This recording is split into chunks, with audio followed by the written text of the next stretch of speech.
Hello বন্ধুরা, welcome to my channel. তো জীবনের প্রথম বিরিয়ানি বানানোর অভিজ্ঞতা আমার কেমন ছিল তোমাদের সঙ্গে আজ শেয়ার করতে চলেছি।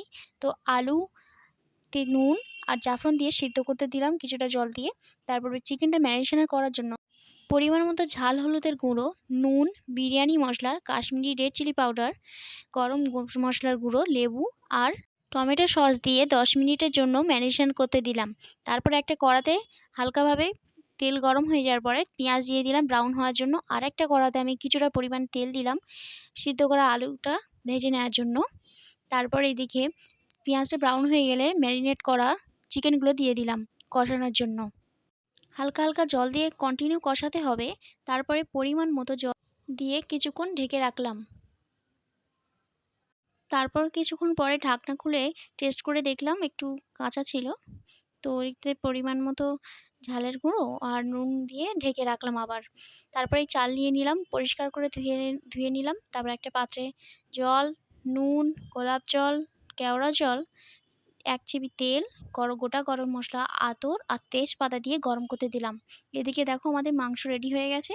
এদিকে জলটা গরম হয়ে যাওয়ার পরে আমি চালটা ঢেলে দিলাম গরম হওয়ার জন্য। এদিকে চাল গরম হচ্ছে, আমি এদিকে জাফরান আর দুধ গুলে নিলাম। ভাত হালকা করে শক্ত থাকা অবস্থায় তুলে নিলাম, নিয়ে মেন প্রসেসে লেগে পড়লাম।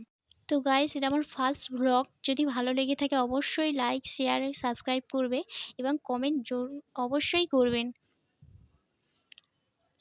এইভাবে সুন্দরভাবে ভাত দিয়ে তারপর আলু, বেরেস্তা, মাংস, মশলাপাতি, জাফরং, দুধ, গোলাপ জল, কেওড়া জল সমস্ত কিছু দিয়ে এইভাবে সুন্দর করে আমরা ভাতটা সুন্দরভাবে ডেকোরেশন করে নিচ্ছি।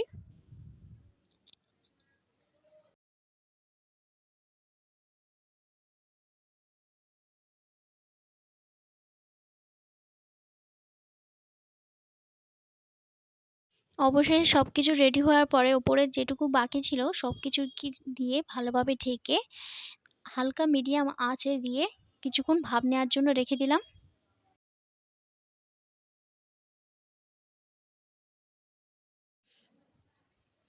তো দেখো গাইস, আমি এইভাবে ঢেকে রেখেছিলাম। কিছুক্ষণ পরে এরকম ভাবে ভাপ উঠে যাওয়ার পরে রেডি হয়ে গেছিল আমার বিরিয়ানি। তো খেতে খুব সুন্দর সুস্বাদু হয়েছিল। শেষ পর্যন্ত দেখার জন্য অসম্ভব থ্যাঙ্কস।